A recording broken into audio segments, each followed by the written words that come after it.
Welcome everyone. My name is Tony Carcamo, President of Civil CAD Learning Solutions and also President of the DFWBIM Infrastructure User Group. And today we have some special guests from Autodesk, and they're going to go over Autodesk InfoDrainage. I myself, do a lot of hydraulic design, and I'm now dabbling in Innovyze software, and I wanted to kind of introduce this to people that have not heard anything about Innovyze products and stuff, and especially for the user group members and some of our own clients. So Ryan and Midori, if y'all want to take it away and kind of introduce yourself and let you run with the show. Sure. I don't think we decided who was going to share screens. Midori, do you want to share, or I can? Sure, I can do it. Okay. Let me just get set up here.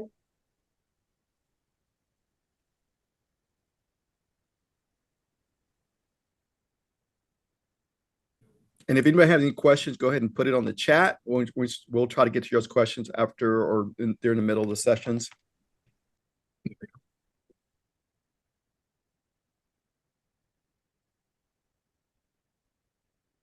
Okay, is everybody seeing the presentation now? Yep, you're good.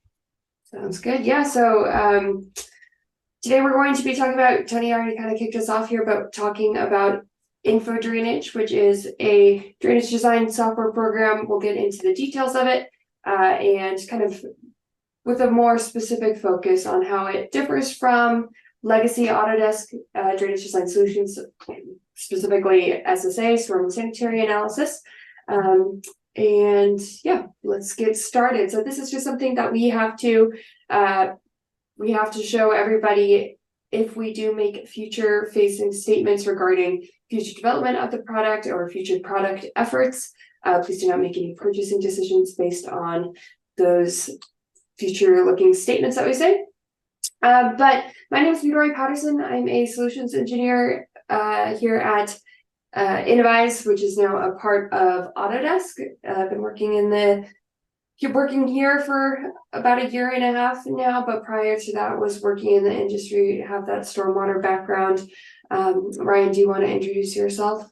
Sure. Yeah, I'm in the same position as Midori. Came from Innovyze before we were acquired by Autodesk, and been here for about 4.5 years now. And yeah, I have a background in stormwater and sewer modeling. Cool. So just what we'll cover today, we'll start off just by introducing InfoDrainage a little bit, what it is, who might be using it. We'll then kind of do a quick comparison of storm and sanitary analysis versus InfoDrainage, what you can expect to be different. And then we'll go into a little deeper dive of some of those features of InfoDrainage, so starting with the integration with Civil 3D and the round tripping of data between Civil 3D and InfoDrainage. We'll talk about design automation. We'll also talk about LID or green infrastructure representation and how InfoDrainage handles that a bit differently than not only SSA, but other software products or other hydraulic modeling products that are on the market.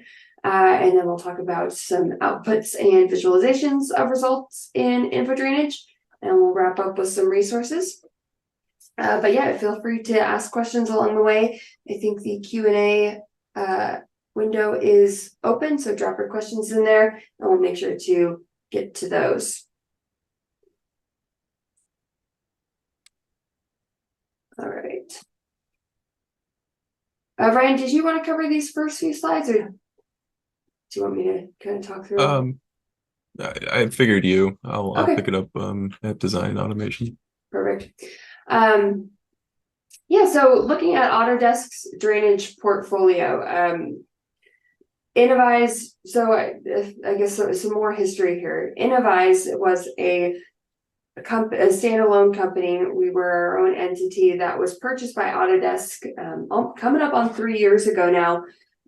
But prior to joining, Innovyze has focused on hydraulic modeling solutions for the water industry. We really had a lot of success and a lot of product adoption in the space of our hydraulic modeling software for larger scale models, whether that be water distribution or collection systems. And so prior to joining Autodesk, of course, Autodesk before Innovyze had a suite of drainage design solutions as well that kind of fit more into that civil design space rather than that planning and analysis space. So pre-Innovyze acquisition, some of Autodesk's or Autodesk drainage portfolio, the products that specifically were applicable for drainage design, for stormwater permitting, for land development projects. We had within Civil 3D, you could launch that storm service application, hydrographs express, and then of course analyze gravity networks and storm and sanitary analysis. There used to be a river and flood analysis in InfoWorks or in Civil 3D, and that has been retired. And then there was also a Autodesk micro drainage plugin. That plugin has been retired. And then, so that's kind of what lives within Civil 3D. But then InfoWorks, there's also drainage networks, culverts, flood simulations, and the ability to create watersheds. So kind of some pre-design work within InfoWorks. But since joining, I think this slide might be, was promoting a webinar that's already happened, so I'm going to skip through that one. But post Innovyze acquisition, so InfoDrainage really is, again, this used to be a part of, this was an Innovyze product. It had a couple different predecessor products.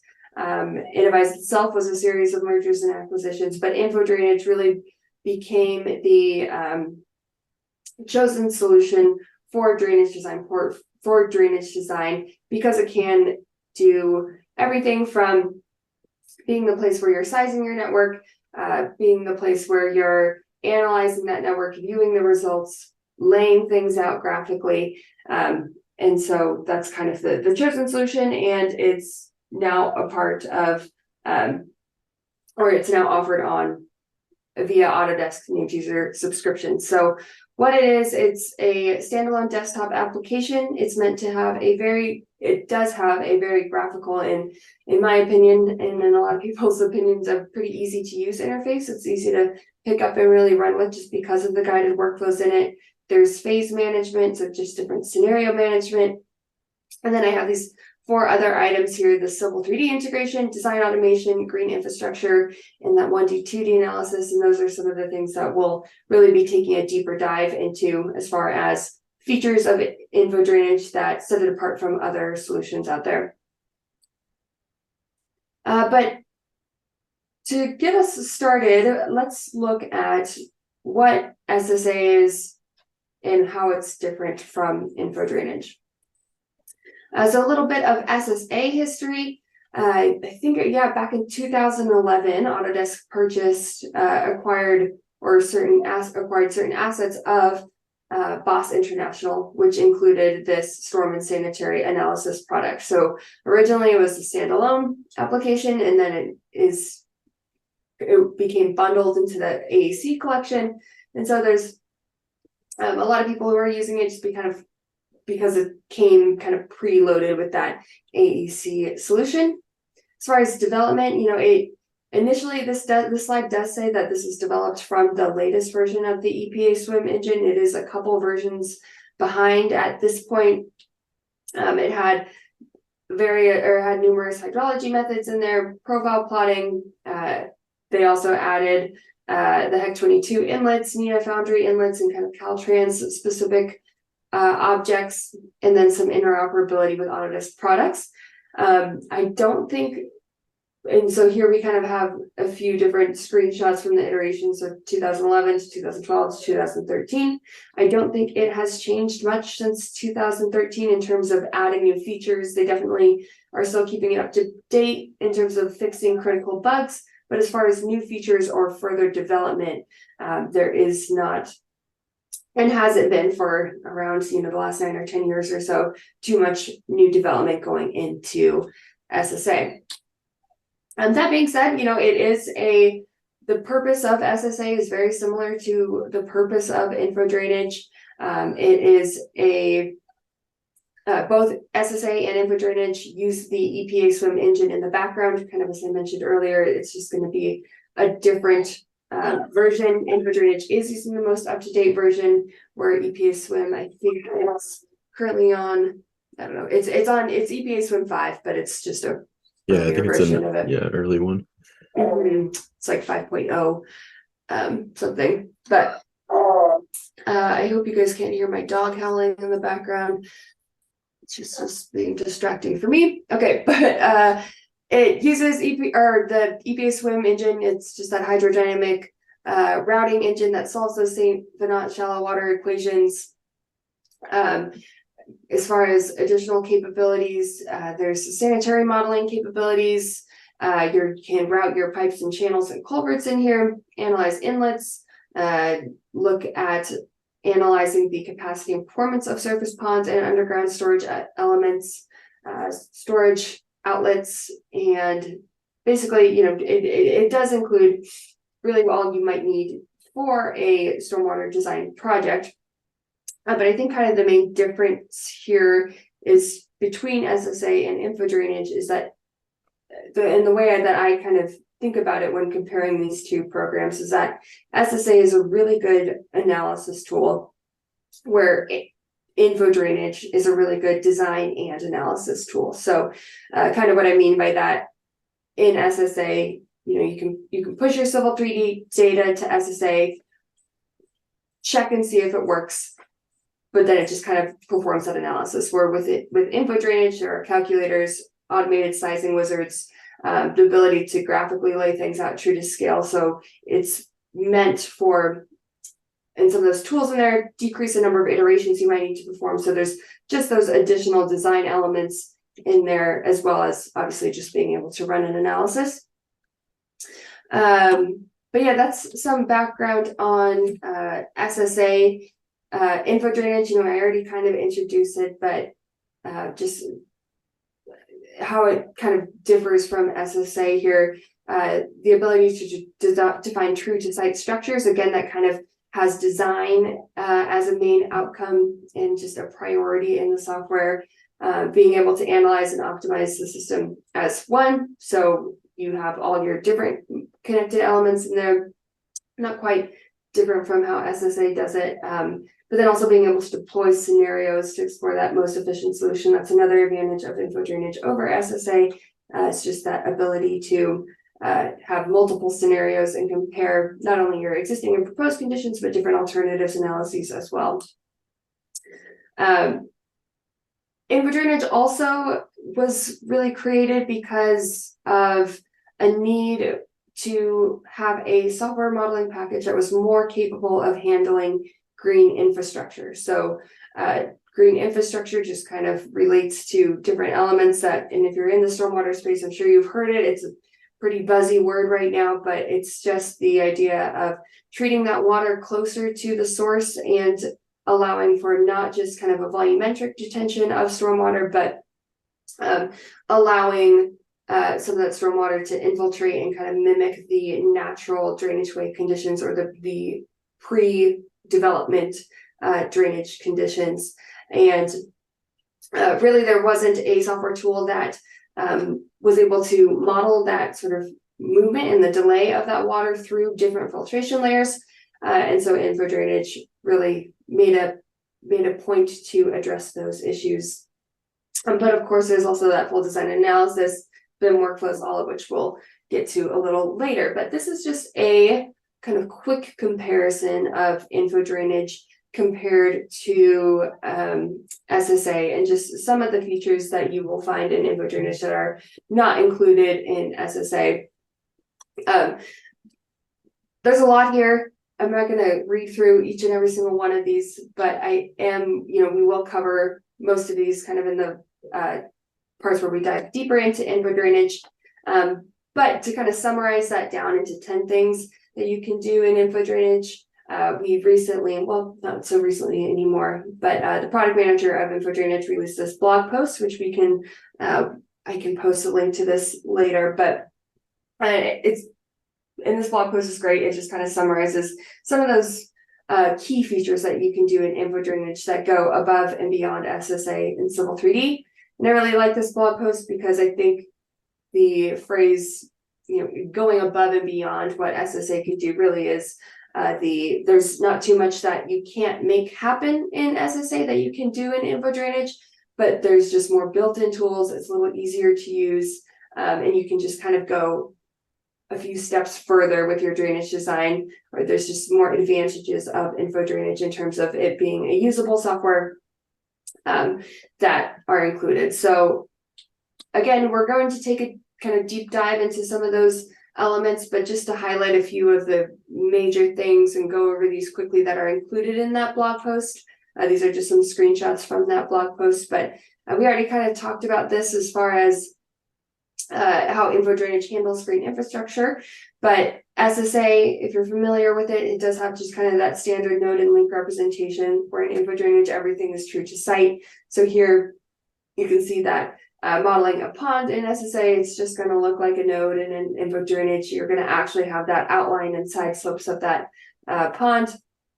And not only are you capturing just the visual and kind of land use elements or spatial element of that pond in InfoDrainage, but you're actually going to account for the delay in a pond that actually has some dimension rather than it just being a node. So there's more accurate hydraulics as well as just visual representation. And sort of that more accurate hydraulics, that ties back to just the version of the swim engine that it's using, and InfoDrainage has made some modifications to that swim engine to get better performance and better and more accurate physical modeling of those green infrastructure elements. This was just a case study that was done for a pond in Scotland. And so there was a pond there, they had some flow meters installed, and we're looking at the inflow and outflow from that pond and looking at those observed flows versus the modeled flows. And so here you can see how that yellow InfoDrainage line matches up with that red observed line a little bit better than the blue line, which was a pond modeled in SSA. So there's definitely some more hydraulic accuracy in terms of infiltration elements. Phase management, I've kind of mentioned this a little bit, but basically just the ability to be able to run multiple scenarios in your InfoDrainage file. So this is just a quick comparison of being able to graph both the existing outflow and a developed outflow on the same graph. We could, of course, model different phases in here as well if you just wanted to do typical 30, 60, 90% completion phases, or you needed to look at different design alternatives. But InfoDrainage is really purpose-built for kind of that optioneering and being able to compare between those different phases. And this tool is this kind of feature of InfoDrainage is seems pretty simple and not incredibly groundbreaking, but it is in terms of usability. It's a crowd favorite. Just the ability to have undos in InfoDrainage as you're designing things and as you're changing things. You can go ahead and set an allowable number of undos in your preferences, but that undo button definitely can save some time and headache. And another major difference is just object and project templatization. So being able to create templates within InfoDrainage for different types of drainage objects. So ranging from inflow areas with different runoff coefficients, different types of junctions and inlet parameters, different types of stormwater control elements, different kinds of connections, so like pipes or open channels, or kind of open channels that represent a curb cross section. You can create those once and then save them to an object template file that you can then use and share across different projects or across your organization. So after that kind of quick comparison, we'll take a deeper dive into a few of these different benefits of InfoDrainage that kind of set it apart. And so we'll start with Civil 3D integration. If you're familiar with SSA, I think I might have already mentioned this a little bit, but SSA, you can export your information from a Civil 3D drawing to an SSA project rather quickly by just sending it to that STM file and then loading that STM file in. But as far as getting that information back into Civil 3D, that process can be a little trickier. Sometimes there's kind of just some things that don't carry over as well So we'll just go over how InfoDrainage handles it and why it's a little more advanced of an integration. Of course, the reasons for, and I'm not going to spend too much time here. I think most people understand the benefit of why having your drainage design product integrate well with your primary drafting product like Civil 3D. Everybody kind of knows that streamlining those workflows, trying to eliminate any sort of manual data entry, not only just saves time, but also saves just headache. Nobody really likes to be doing that manual data entry, and you don't want to introduce that risk of human error in terms of redrawing anything in Civil 3D or copying and pasting different model results into Civil 3D, and so on and so forth. And of course, it's since joining Autodesk, it's been really the number one question we get about InfoDrainage is just how does it work with Civil 3D. So kind of getting into it, there is a ribbon within Civil 3D. If you download the InfoDrainage Ultimate version, there'll be a ribbon in there, and you'll step through a mapping process, and it basically can read those Civil 3D objects that you have in your pipe network, and there's a mapping process just to associate it to the InfoDrainage drawing or the InfoDrainage object types. Of course, this reduces data entry, and really it's just a time-saving and a project efficiency sort of development here. So taking a look inside that software here in this Civil 3D drawing, we just have a basic pipe network, and then just stepping through that mapping process, give that a file name, and then here, once that's within InfoDrainage, we can see all that data that comes over. Looking at this pipe table here, you can just see the different pipe elements. Once you've kind of completed that design in InfoDrainage, you can then load it back into Civil 3D. So here we are loading that drawing. There's a Civil 3D, and I'll show this a little more, but you can see here that we do have the actual 3D representation of not only those pipes and manholes, but of the different stormwater control elements and different ponds and swales that we had in our InfoDrainage drawing as well, all with their elevations and outlet elevations maintained. Of course, this is not a static process. If that Civil 3D drawing needs to change again, here we just kind of move that manhole over. You can perform that round tripping process as many times as necessary until you're ready for that final planned production. And this is a new feature, or new-ish feature, that just kind of helped to streamline that process even further, and that's just parts family awareness in InfoDrainage. So when you send a drawing from Civil 3D that has that parts family associated with it, InfoDrainage will recognize that part family. If you add different parts families, you can just add them in here and give them a name. You can see those parts families that we have for our different connections and our different junctions. So if you wanted to add a different type of material, for example, here, you can do so. You can go ahead and switch that parts family there. If you do have duplicates, you can also merge them just to kind of clean things up, and that's just what this example is showing here. But then when you send this back to Civil 3D, those parts families will be remembered. So again, just another way that process is streamlined in InfoDrainage. So here we are importing that drawing back to Civil 3D. You can see that Civil 3D parts family, just so you have that awareness and are not having to go back and reassociate anything. Another note about this round tripping process and importing this data from InfoDrainage to Civil 3D, if you start within Civil 3D and then send it to InfoDrainage and bring it back, it's going to actually update that pipe network. So you're not going to fully recreate that pipe network. And it'll actually be updated. So reference surfaces, reference alignments, if you have profiles already set up, annotations, all that sort of stuff is going to be updated and those references maintained. This is just another slide in here. This doesn't really have to do with the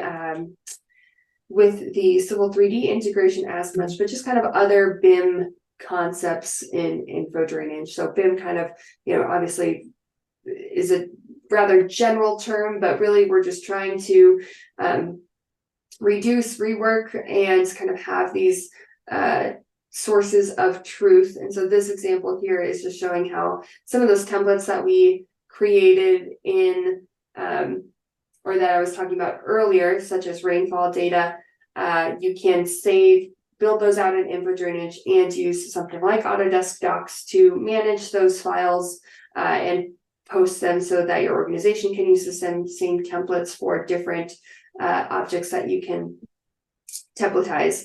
This example here is just creating an audit report. So this would be for something like if you worked in a certain jurisdiction that had this and you always had to comply with the same requirements, you could create an audit report for that jurisdiction, save this audit report, post it somewhere where your entire company can access, and then on any sort of stormwater control project or on any sort of stormwater project, just run this audit so you're confident that you're hitting those requirements every time.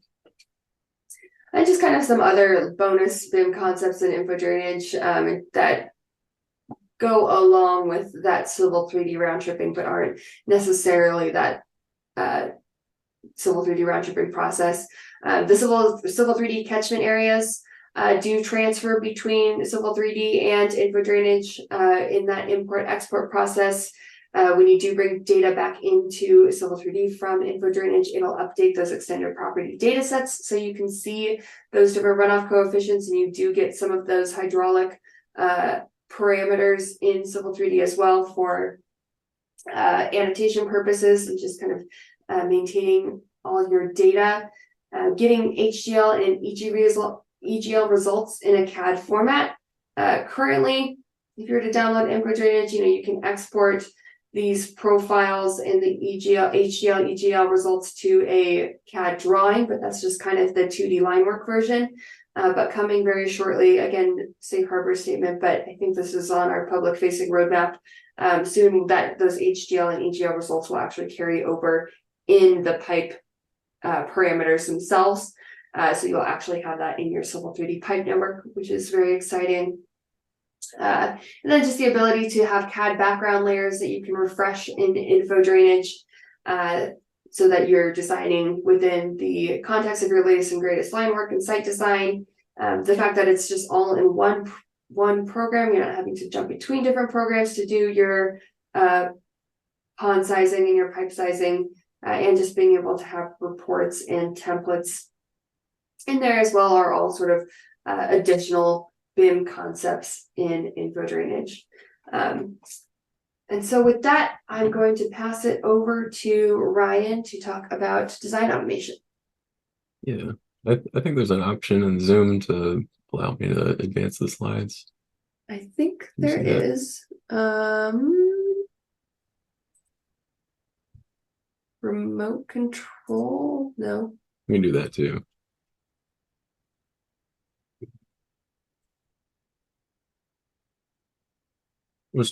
Oh, there we go. Yeah. Cool. All right. Yeah. So design automation. There we go. Okay. So yeah, first up, looking at design calculators. So like Midori was kind of mentioning before, whoops. Skipped ahead. You need to go back. Oh, there you go. I got it. Okay. I'm just going to play it from down here. So design calculators here. So not only being an analysis tool, but also very much a design tool is this idea that we have calculators in here to help estimate volumes, in this case, of the cellular storage, the underground storage, to be able to just get a quick idea of how much volume needs to be in there based on those boundary conditions for limiting the amount of discharge. It's not perfect solution. It's not going to do your work for you necessarily, but it'll certainly get you in the ballpark and cut down pretty significantly on the iterations. This one's an example of a calculator for storage, but there's also calculators for estimating riser dimensions, so orifices and weirs and things like that coming out of the pond, helping to size that based on the discharge you want to limit to and the depth in the pond that you want to get it at. So lots of good tools in there to be able to kind of basically get you 90% of the way there. The other one that's in here is the Network Design Wizard. This is sizing your pipes for you, setting all the inverts for you. You are specifying a particular rain event. As we can tell, this is a UK storm, but rest assured SCS storm events and NOAA Atlas 14 are in here as well. But the idea here is to set up some boundary conditions, like making sure that velocities are going to be met in a certain range, that cover is going to be over everything compared to a surface that you have brought in, and then setting all those diameters and the diameters and the inverts in there to be able to meet that criteria. Again, this is just using a rational method. It's going to get you 90% of the way there, and then you'll go through the full analyses for the kind of overall final design of everything. Tony's mentioning in the chat there, there is the direct link to NOAA Atlas 14, so another advantage there. Not really a design tool necessarily, but still helps to streamline the process of getting things up and running. So next we're going to move on to green infrastructure. We hit pretty hard on this before, but the idea here is the challenge with everything is it's difficult to really justify these green infrastructure in some cases where they're seen as more of a nuisance, and that they don't really provide much in terms of water quantity and smoothing out the hydrograph. It can be also pretty difficult to mix and match things. So if you have one set of designs that wants to look at more of the gray infrastructure and doing that, and then you want one that's more of a combined approach, InfoDrainage in general makes it a lot easier to be able to do that through the phase management. There's also the very unique way that it looks at LID and GI representation, just streamlining that stuff, ultimately to come up with a more sustainable and optimally sized kind of system for the network that you're designing. So just some examples here of different green infrastructure that we often see: bioretention cells, bioswales, green roofs. All of these are basically doing trying to accomplish the same thing, which is to mimic the natural hydrology of the site by infiltrating the water, letting it get out in a more controlled and slowed down fashion that would be similar to when an entire area is impervious versus coming in here and building out whatever else, driveways and sidewalks and roads and things like that to make it impervious, making it a lot flashier. So we've talked a lot about this, the moving through the different layers of the soil. With the InfoDrainage, it has all these different storage layers represented. So kind of on the back end of the swim, if you were to open it up in an APA swim, within the BMPs that you actually have a storage layer for the soil, you have a storage layer for the storage layer, you have a storage node for the surface, and then there's a connection between each one of those to represent how quickly it's able to infiltrate from the surface through the soil to the storage through the drain outflow. By being able to do this, it gives a much more accurate picture of how things are acting in the real world, because as we all know, even in a dry pond, once water gets into the pond, it doesn't immediately start exiting, like the assumption that's made in a lot of other software programs. It takes time to get from the inlet from an area to the outlet through grass and whatever else. So looking at just being able to lay out things in a more realistic way, kind of hit on this in the Civil 3D integration piece of things, but just drawing in some different BMPs here, drawing in those different connections. We've got an under drain through these different swales here, and then ultimately connecting it to our system in a very pretty easy and quick way, putting in outlet information. All of that can be laid out pretty quickly and easily. You can also add in additional connections, reconnect things. Makes it pretty easy to, kind of use the same ideas, replicating different phases, and then making some modifications, whether it's to the outline of the BMP, switching the BMP altogether, reconnecting different outflows. Makes it pretty easy to have all that editing and reduction of the rework.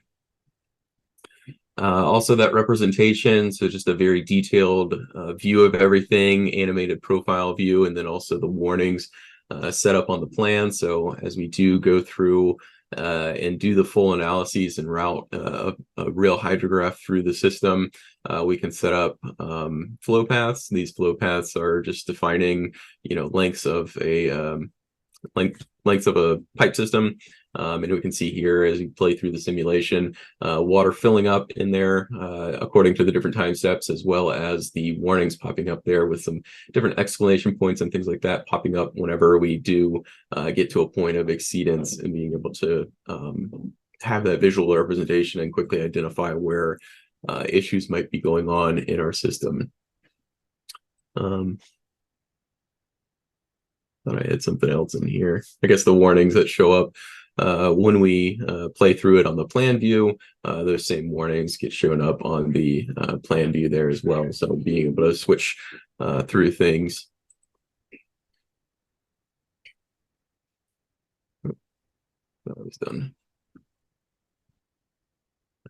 So yeah, and then representing each of those filtration layers. As we go in and look at the bioretention cell layers, we can come in here and define the depths of those filtration layers, as well as the porosity in each one of them and the conductivity going through each one of those. All of that gets represented. And like I mentioned toward the beginning, all of those different layers get represented as storage nodes, and the actual representation of it going through those things. This is what we're seeing right here. It's that same model being opened up in EPA SWIM, where we zoom in on one of these areas and start to kind of peel apart these different pieces. You can see over on the left side here, I've got one for the storage, one for the soil, one for the surface, and all those different surfaces contribute to slowing down that water, and those connections representing how quickly it's going through each one of those layers. The monitoring program, we already looked at this a little bit, but some more detail on it. It was a benchmarking study. This was just, this was a study not done by us. It was just the data that was collected. We ended up using it for kind of a case study here. But basically it's a pond that was an old farm pond that got converted to a detention pond for a motorway near the Edinburgh airport.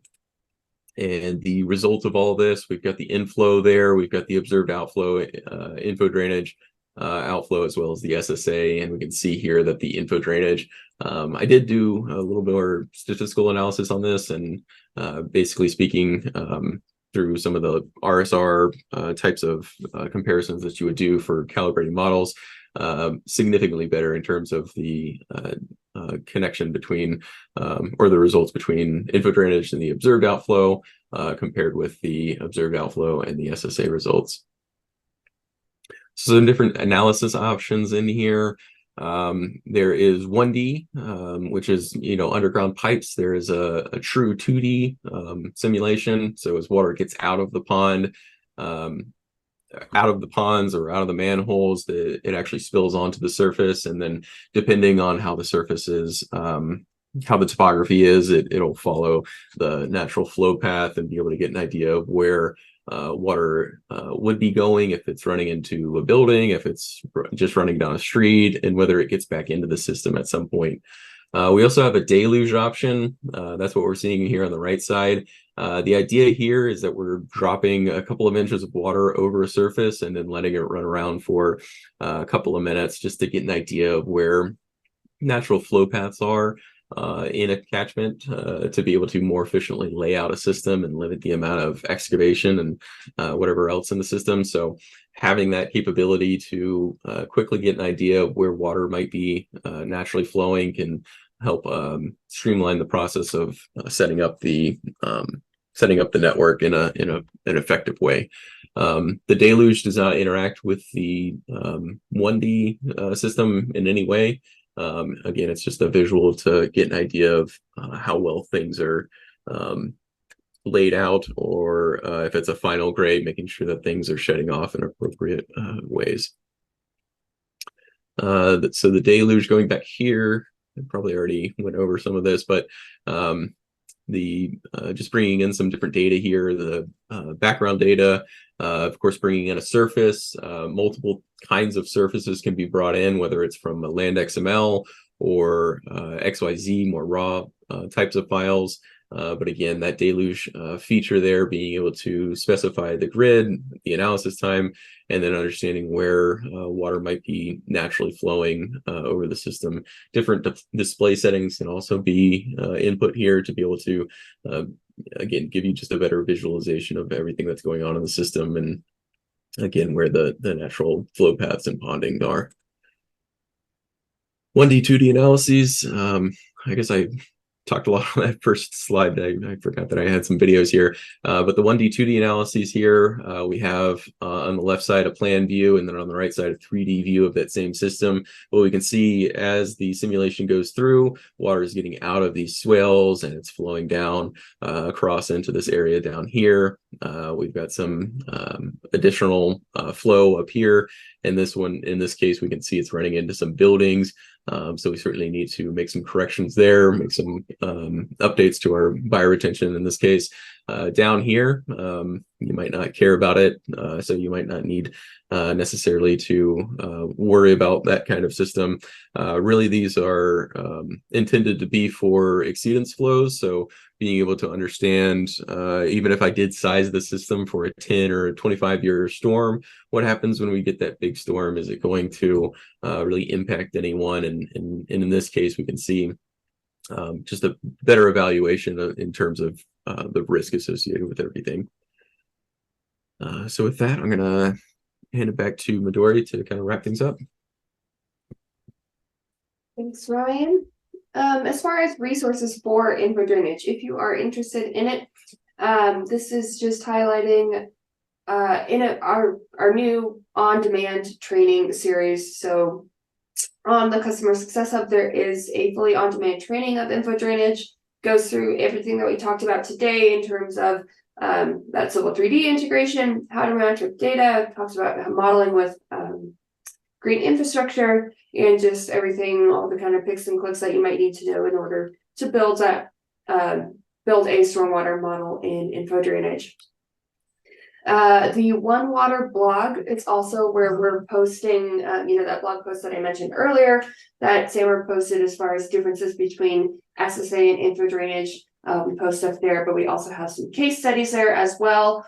And we also, I think we'll have a couple more series before the end of the year here, but the drainage download was something that we were doing every Wednesday. Our cadence has shifted a little bit to every other Wednesday, but you can find the schedule for that on the One Water blog as well. Those are really essentially office hours, right? We kind of get together with Ryan and I and our other SEs, talk about typically drainage topics. There's normally one, but we also talk about some of our other hydraulic modeling tools there, and it's really just an office hour. So if you have more questions or kind of want to participate more in a session and just get all your questions answered, definitely check out those drainage downloads.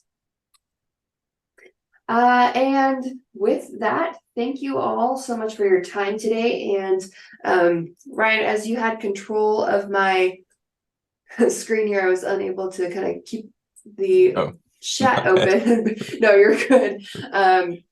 But just wanted to address, Tony had posted a couple questions in here. Yeah. So within the software, do we have the option to input clogging factors for great inlets?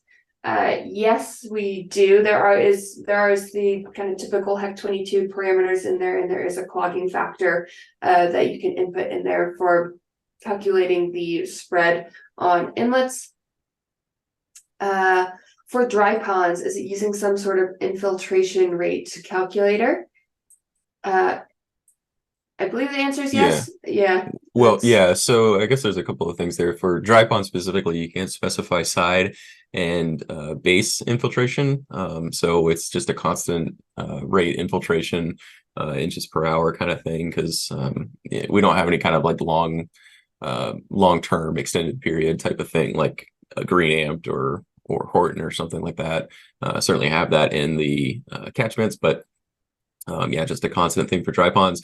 If you did want to have like an under drain and things like that, you could model use a bioretention. They have the capability of including things like under drains and things like that. I was going to add too to the great inlets that we do have restrictions for using the Heck 22 equations for limiting the amount of water that can get into the inlets, as well as rating curves that can be added. So I just wanted to note that too. Thanks. Does it give you options real quick? Does it give you options on the type of grates, the opening sizing and stuff like that to get real detailed?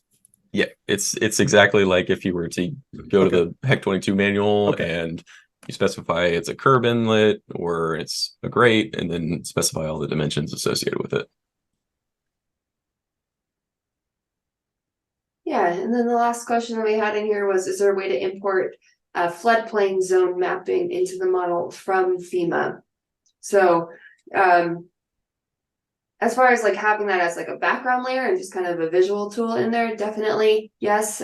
You can import different shape files as background data.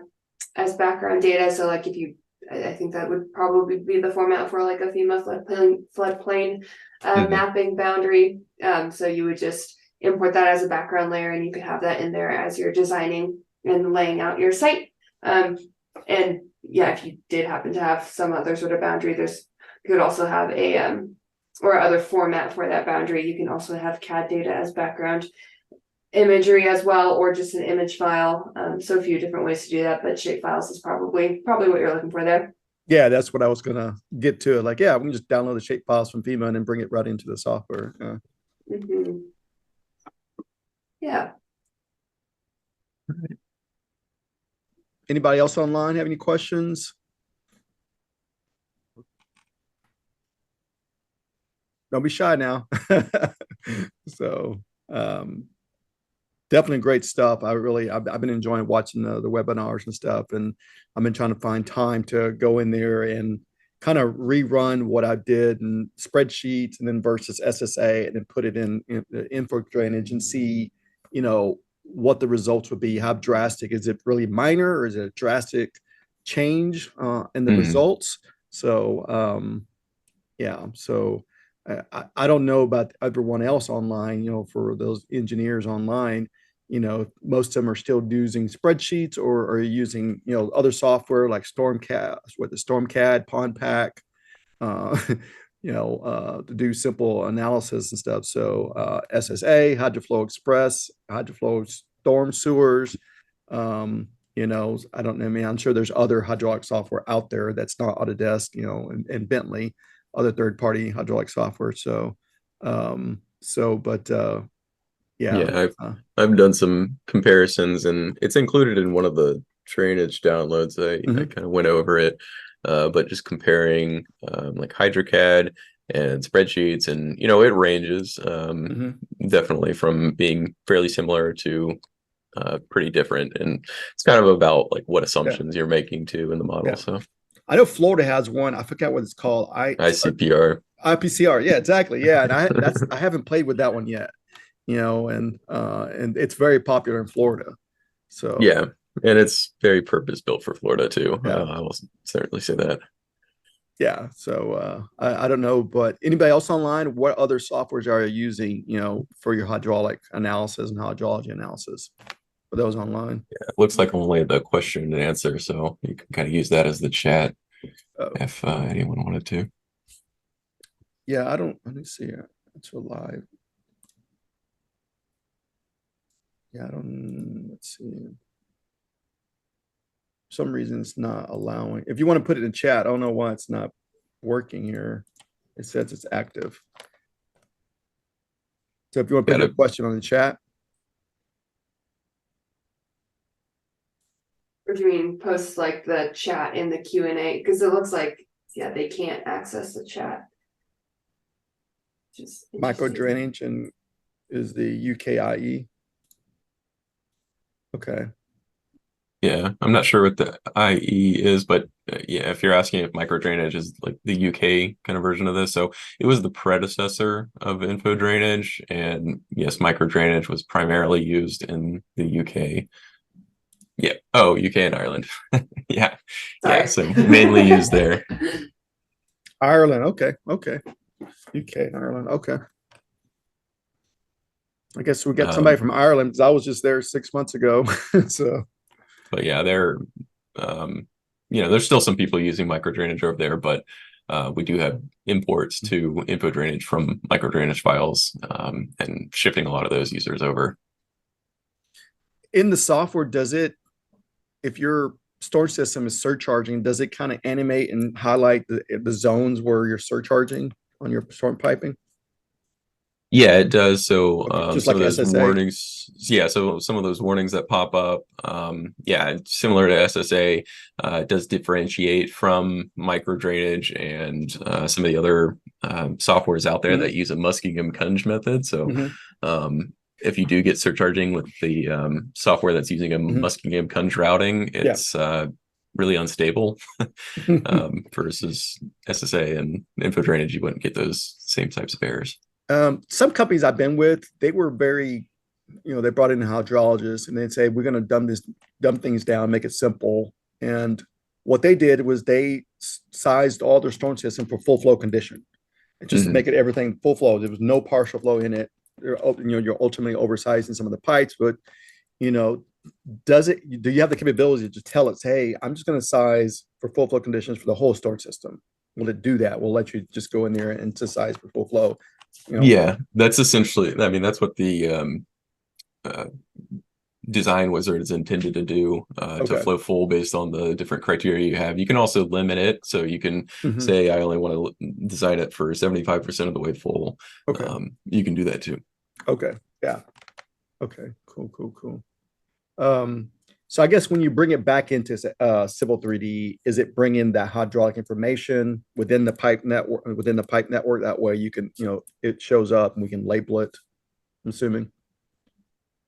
So currently it's not bringing hydraulic results in, it's bringing kind of some of those parameters that you might need for obviously running a hydraulic analysis, like your Manning's N and kind of some of those extended property data sets.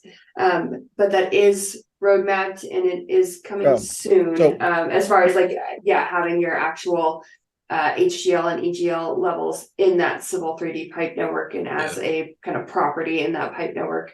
Should be in the next version, which should be out. Should be out by now. Yeah. Okay, that's good. That's good to know that you can update that. I think my biggest thing I've seen that I'm struggling with, I'm in Texas, and there are a lot of us. We're different. I would say maybe the South than the East and West Coast, is that we use null structures to represent wide connections, pipe size change. We don't do sometimes we'll do a pipe size change at the middle of a pipe run. We don't have a manhole there. We're going to upsize the pipe. So it's just a null structure and say, hey, we have a structural design, how you go from a 24-inch pipe to a 30-inch pipe or 36-inch pipe. And then we have wide connections where you're just grouting and cutting into a storm line. So how does it handle null structures that's coming into InfoDrainage? What does it recognize as? Because I got to go tell it, hey, this is the wide connection or this is the pipe size change. The formula between those two are going to be different, So how are you handling that situation? And then, are you having to tell it, hey, just use a null or some kind of manhole and change the hydraulic jumps of those structures?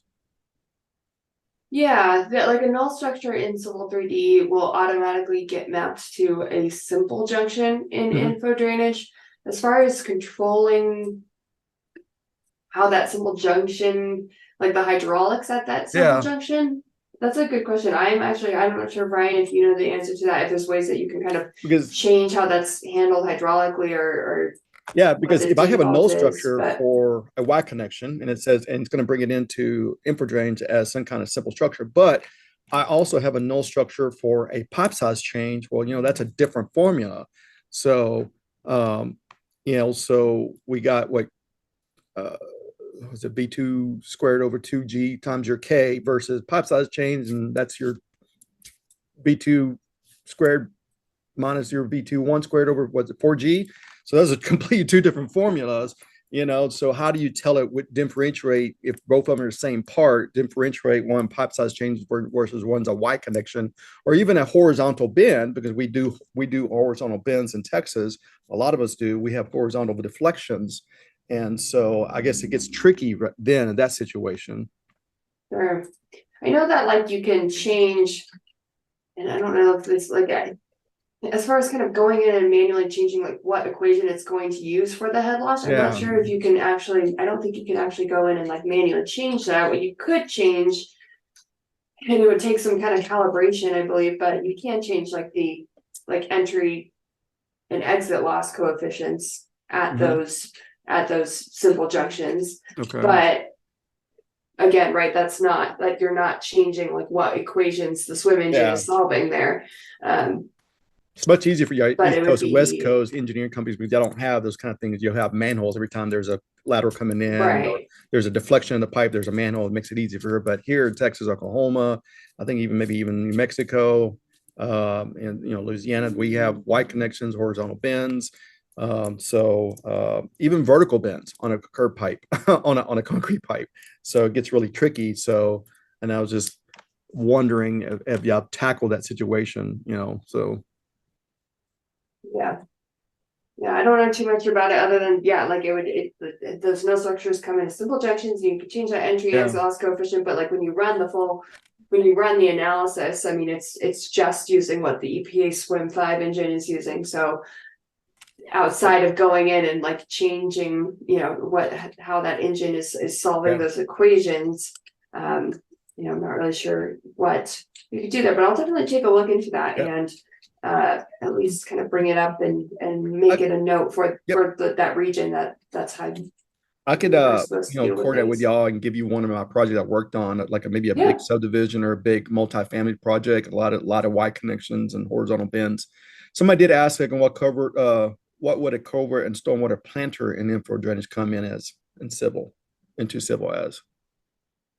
Yeah, so I believe it's like a stormwater planter or like a storm or any kind of stormwater control structure that just comes in as its own tin surface for the like for example a pond. It also comes in with that like top of pond and bottom of pond feature line. So you have that 3D representation. You can add that to your surface in Civil 3D. Or just kind of keep that separate tin surface for that volume. As far as culverts go, I believe InfoDrainage, I think if it was a circular culvert, it would still just kind of come in as a part of that pipe network, and you would it would just be a matter of what and same with like any sort of culvert, I believe. It'd also be kind of a part of that pipe network, so it's just a matter of changing the parts family. And kind of changing the type in your Civil 3D network, either if you're sending that from Civil 3D to InfoDrainage, or if you're sending that from InfoDrainage back to Civil 3D, it would just be kind of a parts mapping exercise.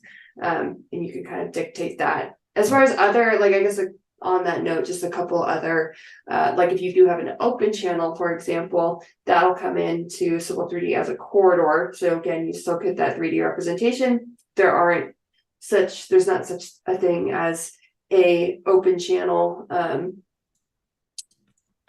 object in a Civil 3D pipe network, right? So that comes in as a corridor, but most things kind of come over as their own like tin surface. But I believe a culvert would still be a part of that pipe network. So, does it also recognize like arch concrete pipes if you bring it into InfoDrainage? Like, I think there's 2 or 3 different types of arch pipes.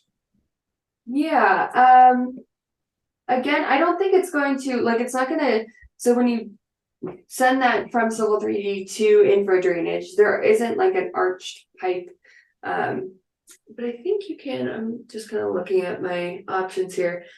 like hydraulically, I don't think it's going to treat that arch pipe differently than a circular pipe. So in InfoDrainage, it's going to look like a circular pipe. Mhm. But then if you just have it associated to that Yeah. parts family again, when you bring it back to Civil 3D, it'll Yeah. just put that back in as that arch pipe. I'm not that I haven't had a project, I've had people use it, but I mean, I don't know. I mean, is the hydraulics different in an arch pipe versus a circular pipe? Because Right. I you mean, got more coefficient happening, roughness coefficient happening on that arch pipe. So I figured it'd be a little different. The friction right. slope. And yeah, because if you like the inside perimeter of that pipe is obviously going to be different. It's not circular. It's going to be a different kind of air Yeah. perimeter in there. I just don't know how much of a difference that'll Yeah. make in terms of the modeling. I know you can have like custom cross sections for Mhm. like open channels and that sort of thing, but as far as like the actual pipes themselves, I might just open up the parameters here and see if it looks like, yeah, there is just a option for like diameter. There's not like, you can't Okay. customize that. So yeah, but I'll make a note of that too. I'm not sure if other software modeling tools treat those differently as like in the hydraulic engine. Does it? I mean, I'm just coming up with all kinds of questions. Yeah, that's I've done fine. projects where we had filter fabrics within the curb inlets, and that kind of affects the flow a little bit.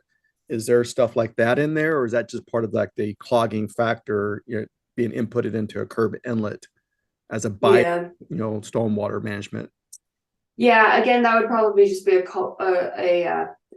clogging factor thing. Okay. The inlets aren't gonna, the inlet perimeter for like the HEC 22 inlets, again, like it's just gonna look like if you were to, if you downloaded the HEC 22 manual and looked at those inputs there. You could, like, I don't know if you had something like another tool that had like a custom rating curve for that sort of inlet. Yeah. Because you could go about it that way, and that's like a little more manual. But yeah. So in SSA, sorry, one last question. So in SSA, they have probably 4 different versions of spreadsheets you can export out. They have the Florida dot and they have other ones. I'm assuming this one does too. Are you able to, when you export out, then go and modify that spreadsheet yourself? You want to make adjustments to it. That's what I was thinking about going around about. It's like, what if it, it saw my null structures as, the simple parts you were talking about. And let's say I went ahead and did that and then export as a spreadsheet, use that spreadsheet and went in there myself and changed the K value jumps at those structures where I needed to. Or is it just dumb text in that spreadsheet? There's no formulas built in anymore. It's just been exploded. Yeah, I don't think there's formulas built into the exports of InfoDrainage. It'll just be like an Excel file, right? Just text in it. There's no, okay. Yeah, there's not like actual, the formulas don't export out of there. I was hoping I could do that. I can go in and then change the value of what I'm using for my hydraulic jumps at those structures and say, okay, number one, I'm going to do this instead. So, right. I mean, like, yeah, the kind of workaround would be, yeah, if you had a spreadsheet built out that was, you could just like copy and paste the like text out of InfoDrainage into there. Then you had built out your equations and something else. Yeah. Have you ever seen a hydraulic jump go negative, or it's going up, but then it dropped down? I've seen it in a couple of designs some engineers were doing, and it usually happened at a pipe size change or your velocity. I can't remember, your velocity out was lower than your in. I can't remember what the situation, but there was like a 6-inch or 1 foot drop in hydraulic jump. Does that happen in the software? You ever seen that happen in the software in your calculations or a project? I personally haven't seen it in the calculations. Yeah.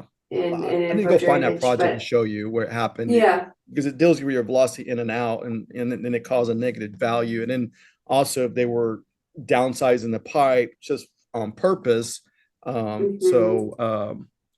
yeah, I'll try to find that project sent to you and try to figure out if but well, cool. I don't want to keep taking you longer. We've gone a few minutes over, and I want to thank everyone that joined. I think most people are kind of gone now, but this was really informative. I've recorded it. I'll upload it on our YouTube channel and also our user group platform.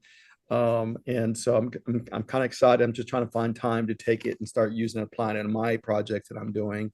Yeah, So definitely. and y'all have some really great videos on YouTube. You know, the people are online. There's a great content on y'all's YouTube channel, and then also your, was it One Water Talk or Water? What was it? Yeah, One Water blog. One Water is blog. the, So I yeah, posted on our user group. We put it on our user group platform. wonderful. Nice. But yeah, great. And, you know, so I personally love doing hydraulics and hydrology and stuff like that. It's a lot of math, but I still enjoy doing it. So, but yeah. Well, I don't keep you longer. Thanks for everyone that's still online. We got 2 of our user group members left, but and have a great weekend, you know, and I'll let you know when we post it on our platform and on YouTube. So, and I will talk to you later. I appreciate you, Ryan, and yourself coming on and doing the presentation. Yeah, of course. Sounds good. Yeah, thank you everybody for your time. Are you going to be at AU? I am going to be at, both Ryan and I will be at AU. Okay, be so sure to, definitely come Michelle by and Sid, yeah. be sure to say hi. If you're going to AU, they'll be there. So Awesome. I won't be there. I'll be getting prepared for my trip, so vacation. So, but Wonderful. All right. Have a good one. Thank you. Sounds good. Take care. Bye.